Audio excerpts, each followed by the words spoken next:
Before we begin, a quick content warning. Paranormal Pajama Party is a podcast about scary stories and legends, but there's nothing scarier than the patriarchy.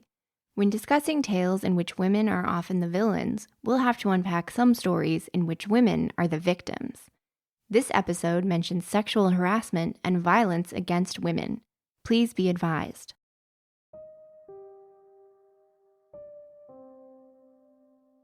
Have you ever summoned a witch? It's easy. Any girl at a slumber party can do it. You just go into a dark room with a mirror in it, like your bathroom. In a whisper, you start to chant, "Bloody Mary, Bloody Mary, Bloody Mary." While you're chanting, your voice should get a little louder until you're almost screaming. Keep staring into the mirror while you say it, and on the 13th time, she'll appear right behind you. Then what? Well, I don't know. I've never been brave enough to do it. But a friend of mine said her sister tried it once. They heard her in there chanting louder and louder, and then they heard her scream. She ran out of the bathroom shaking and crying. My friend said her sister won't talk about it. But everyone who was there that night remembers that when she ran out of the bathroom, her clenched fists were dripping blood.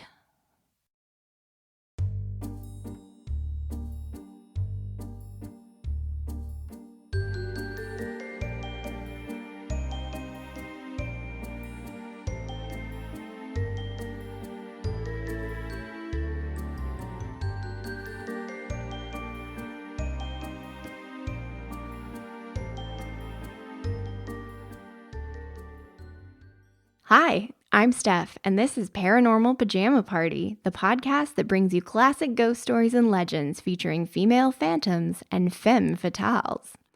Together, we'll brush the cobwebs off these terrifying tales to shed some light on their origins and learn what they can tell us about the deep-rooted fears society projects onto women. Unroll your sleeping bag and settle in. Tonight, our pajama party is hosting a sleepover legend, Bloody Mary herself. Full disclosure, I am a total chicken. I'm scared of everything, which I think is why I like reading horror so much, because at least I know what to be afraid of when I'm reading a scary story, unlike in real life when I'm just generally nervous about all of it, everything. As a chicken, I have never, ever summoned Bloody Mary. Even now, in my late early 30s, I have a hard time looking into mirrors in dark rooms, just in case she's just hanging around casually already. Do I know that she's an urban legend? Yes, I do. Am I still pretty sure she might appear and scratch my face off? Yes, I am. So please know that I'm being very brave tonight. The Mary behind Bloody Mary is a real mystery. I, and it turns out like a squillion other people, thought that she was called Bloody Mary because she was Bloody Mary, as in Queen Mary I of England, older sister of Queen Elizabeth I.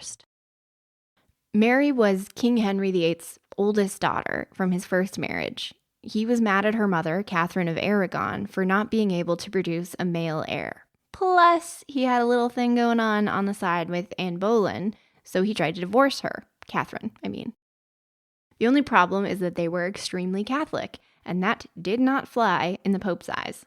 So to make an extremely long story short, Henry banished Mary and her mother, de-Catholicized himself, invented the Church of England so that he could marry Anne, and then he cut off Anne's head so he could marry Jane Seymour. And then when she died, he married Anna of Cleves. And then he divorced her so he could marry Catherine Howard. And then he beheaded her so he could marry Catherine Parr. There's a whole musical about it. Check it out. It's called Six. It's very catchy. Not included in the musical, the 57,000 people that he executed during his reign because they were not as on board with his new church as he wanted them to be. Remember that. 57,000. The point is, Mary was a child of divorce and she did not handle it well. I'm skipping over a lot of courtly intrigue and a few more beheadings, but eventually, despite Henry's best murdery efforts to get a son on the throne, Mary became queen in 1553. And the first thing she did was try to convert everyone back to Catholicism. And the best idea she had was to try to scare people into it by burning them at the stake. More than 300 people were burned alive during her 5-year reign. After she died, which we will get into in a second, this was documented by a guy named John Fox in his Book of Martyrs, which was extremely popular in its day and definitely didn't let the actual facts get in the way of a good story. By the time everyone had passed around Book of Martyrs like it was the Da Vinci Code at your mom's book club, Mary had been cemented in people's minds as a bloodthirsty tyrant. Now, look, I'm just a girl. Math is so hard for me, but even I can tell you that 300 is somewhat less than 57,000. I'm not endorsing anyone being burnt at stake. I'm just saying maybe we need to examine why the woman is remembered as a tyrant and the man is mostly just remembered as a zany serial monogamist. The tyrant reputation is a big part of why a lot of people associate Bloody Mary in the mirror with the historical Bloody Mary. There's also a variation of the summoning ritual where you're supposed to chant, "Bloody Mary, I killed your baby." Just imagine being the parent at a slumber party and walking in on a bathroom full of 10-year-old girls screaming that into a dark mirror. Parenthood must be so weird. The baby thing is kind of interesting because if you wanted to provoke Mary Tudor's ghost via mirror video phone, telling her you killed her baby would be a great way to do it. Mary I had not one, but 2 false pregnancies while she was queen. She believed herself to be pregnant, appeared to be pregnant, and then when her due date came around, no baby. Twice. It happened twice. This was apparently completely devastating to her already not so great mental health. To wrap up Mary Tudor's tale, she was once again betrayed by her own uterus and died in 1558 at age 42 of what we now think was uterine cancer. She requested to be buried beside her mother, but her request was dismissed, and she now rests in Westminster Abbey beside her half-sister Elizabeth, a woman who then converted all of England back to the C of E, but who also put the Yas in Yas Queen, so in conclusion, suck it Henry VIII. But folklorists think that while Mary I's bloodthirsty reputation and story may have contributed to the Bloody Mary myth, there are a few other contenders. In one variation of the ritual, she's called Mary Worth. This Mary has been explained as either a New England woman who was found guilty in the Salem witch trials or an anti-underground railroad worker. That is, she killed people trying to escape slavery in the American South instead of providing them with sanctuary. As a witch, her backstory is she had a horrifically scarred face that she used to hide to avoid being mocked by the town children. And after she was burned at the stake, she appeared to those children in the mirror and scratched their faces so that they would experience the same shame that she had gone through. A little fact-checking shows that there were no Mary Worths killed in New England's witch hunts, but I kind of like this version anyway because at least it explains the mirror. She was mocked for her appearance, so of course she would travel through mirrors to slash vain victims. Incidentally, I just counted and I've now said that name 12 times in this episode. Ugh. Just gonna have to find some creative workarounds to avoid saying it again, I guess. The final historical contender for you-know-who's origin story is the Countess Elizabeth Báthory, who was very real and very Hungarian and very a countess. I'm not going to get too deep into Elizabeth's story today, but basically, shortly after Mary Tudor got done with her Catholic vengeance, trouble started a-brewing in Hungary.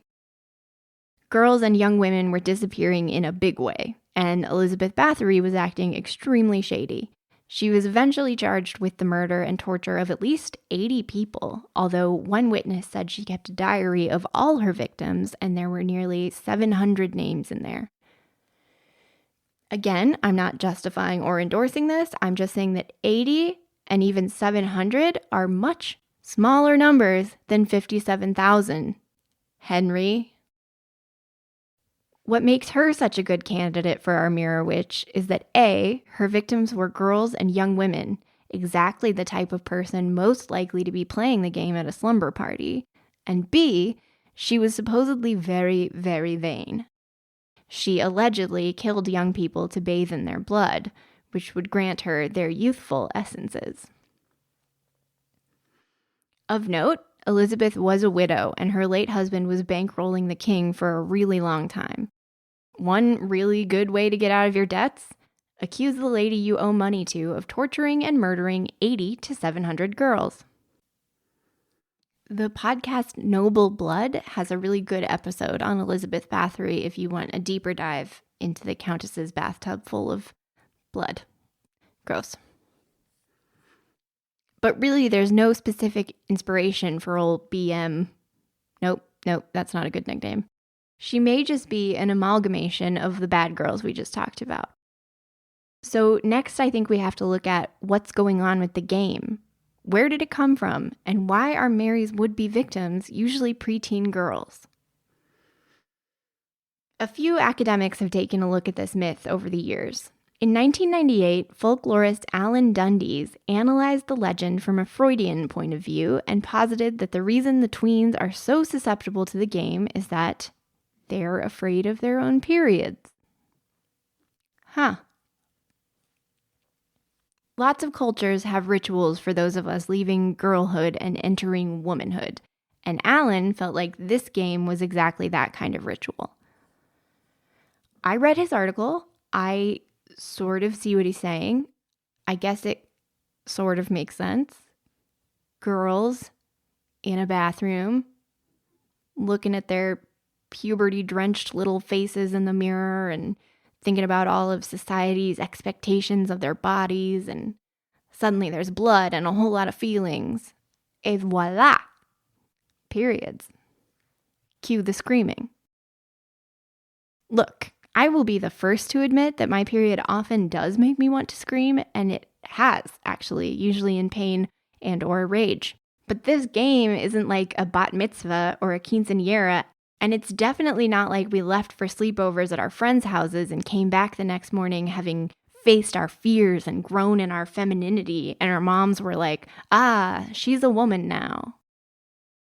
I know that my experience is not true of all women, but I had a lot of anxiety around that age, absolutely. Still do, as we talked about. I had a lot of ideas about what it meant to be a woman or sexy, or at least what having boobs would be like. But I was not scared of my period. If anything, I couldn't flippin' wait. And not to be a total sexist here, Alan, but in my experience, boys tend to be the ones who are afraid of our periods. The reason we play the game in bathrooms has nothing to do with our lady bits. It's just a room with a mirror that usually doesn't have that many windows, so it's really easy to make it super dark. I just don't buy it. Personally, I think Alan's being a little too Freudian about the whole thing. Another folklorist, whose name I will pronounce as Janet Langlois, which may be very wrong, wrote an essay on our gal Mary in the 1970s and revisited the story later when she was reflecting on her own career. She heard it from a 12-year-old girl in Detroit named Gia, who told Janet that she and her friends summon her sometimes at school just because they could. She thought they did it because it was within their power to do it. And one thing I vividly remember about being 11 or 12-ish was that I didn't have any power, especially as a girl. That was about the age I was when an adult man flashed me on the beach, and when I had to switch schools and leave my friends behind 3 times in 2 years, and when my friends and I were taller and more awkward than all the boys in our class. It was not a time that I was very self-confident. And so I wasn't afraid of my period, Alan, because getting it would mean I was almost an adult, and being an adult instead of a child might mean I had a little more say in shaping the world around me, a little more power. And if you can't be a woman yet, maybe you can at least summon a witch. I think it's important to note that girls have been FaceTiming Mary via mirrors long before Alan got scared of monarchy and way before Janet hung out with Detroit schoolgirls. By the way, Janet got the school to host supervised slumber parties so she could sit in the bathroom and record Gia and her friends playing the game. Janet seemed fun as hell. Have you ever played MASH on the school bus? MASH stands for mansion, apartment, shack, house, and it's basically a game that predicts who you'll marry, where you'll live, and how many kids you'll have. It's a great way to annoy your friends by working out that they will have 15 half-alien babies with the kid who sits in the back of the class and eats glue. It should be noted that I didn't end up marrying a single one of the guys that MASH foretold, and that, to this day, I have never lived in either a mansion nor a shack. But maybe it would have been more accurate if we'd played MASH on Halloween. In the UK and Ireland, All Hallows Eve was traditionally the day of the year where the veil between worlds was thinnest, and obviously that made it a great time for some casual occultism. Just fun stuff like divining who your future husband would be. There were a lot of ways you could use divination to see your future spouse. You could throw nuts in a fire. You could pare an apple into 9 pieces.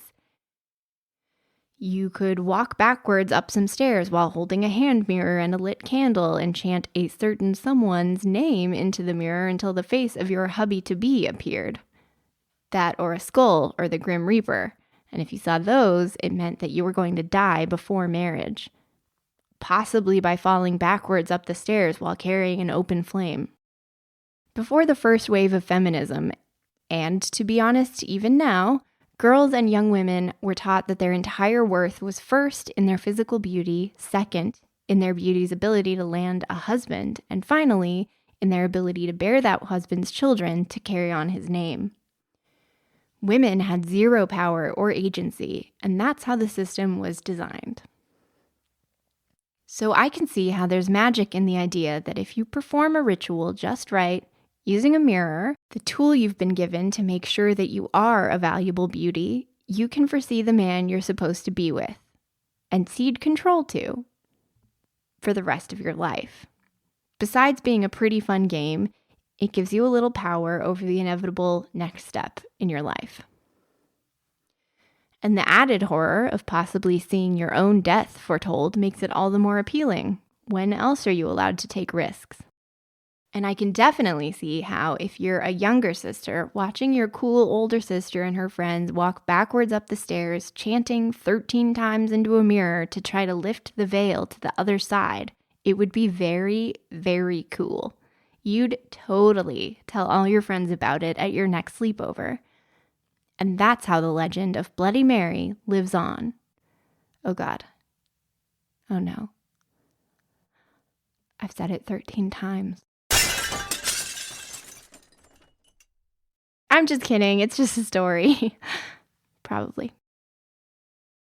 Before we close out the tale of Bloody Mary, I want to mention one last thing from Janet, who died in 2021.